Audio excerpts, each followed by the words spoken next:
Icon star Allu Arjun Sukumar కాంబోలో వచ్చిన పుష్ప సినిమాకి pan India లెవెల్లో వచ్చిన రెస్పాన్స్ అంతా ఇంత కాదు. ఈ సినిమా సాధారణ ఆడియన్స్ నుంచి సెలబ్రిటీలను మాత్రమే కాకుండా ఆఖరికి రాజకీయ నాయకులను కూడా కనిపించింది. అందరూ తగ్గేదేలే అంటూ డైలాగులు చెప్పేశారు. ఇప్పటికీ దేశవ్యాప్తంగా ఏదైనా సీక్వెల్ కోసం ఆడియన్స్ ఎదురు చూస్తున్నారు అంటే అది పుష్ప కోసం అనే చెప్పాలి. పుష్ప 2 ఎప్పుడెప్పుడు వస్తుందంటూ ప్రేక్షకుల నుంచి సెలబ్రిటీల వరకు 1000 కళతో ఎదురు చూస్తున్నారు. అటు ఇటుగా అంచనాలతో వచ్చిన పుష్పరాజ్ పాన్ ఇండియా లెవెల్లో క్రియేట్ చేసిన రీసౌండ్ అంతా ఇంత కాదు. అందుకే పుష్ప 2కి సంబంధించి సుకుమార్పై బాధ్యత ఇంకా పెరిగింది. పుష్ప మార్కెట్ కూడా అలాగే పెరిగిపోయింది.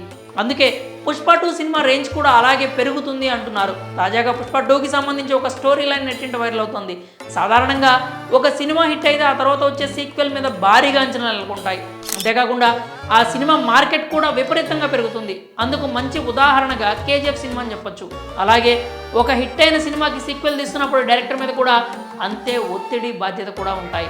దానిని సుకుమార్ పక్కా ప్రణాళికతో హ్యాండిల్ చేస్తున్నట్టు తెలుస్తోంది. నిజానికి అసలు కథ పుష్ప రూల్లోనే ఉంటుందని అందరికీ తెలిసిందే.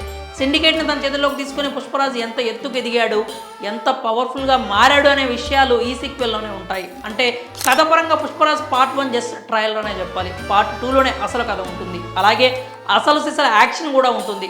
అలాంటి కథను సుకుమార్ అంత సింపుల్గా అయితే తీయడు. పుష్ప సినిమా కథని జపాన్లో జరిగే పెళ్లి వేడుకతో సుకుమార్ స్టార్ట్ చేశాడు. అక్కడ ఎర్రచందనానికి ఉండే డిమాండ్ గురించి ఒక ఉదాహరణ చెప్పాడు. ఎగుమతి అవుతున్న మన దగ్గరే ఇన్ని గ్యాంగులు, ఇన్ని రాజకీయాలు, ఇన్ని గొడవలు జరుగుతుంటే అంత డిమాండ్ ఉన్న జపాన్లో జరగకుండా ఉంటాయా? ఎందుకు? పుష్కలంగానే జరుగుతాయి. అలాంటి మార్కెట్లోకి పుష్పరాజ్ అడుగు పెడతాడని చెప్తున్నారు.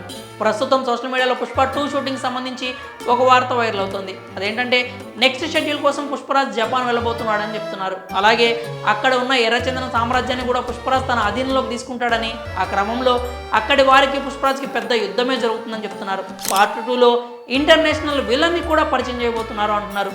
ఒక ఎర్రచందనం కూలీ నుంచి పుష్పరాజ్ని ఇంటర్నేషనల్ క్రిమినల్ స్థాయికి తీసుకెళ్తున్నాడంటే కథలో ట్విస్టులు, యాక్షన్ సీక్వెన్స్కు కొదవ ఉండదనే చెప్పాలి. నిజంగా ఈ లైన్ నిజమే అయ్యి పుష్పరాజ్ జపాన్కి వెళ్ళి అక్కడ స్మగ్లింగ్ని కూడా తన చేతిలోకి తీసుకుంటే థియేటర్లో దద్దరిల్లిపోతాయనే చెప్పాలి. సుక్కు ప్లానింగ్ చూస్తుంటే పుష్ప 2 గురి ఈసారి పాన్ వరల్డ్ అని అర్థమైపోతుంది. సీక్వెల్తో వరల్డ్ వైడ్ రికార్డులు బ్రేక్ చేసేందుకు పకడ్బందీగా వెళ్తున్నట్టు తెలుస్తోంది.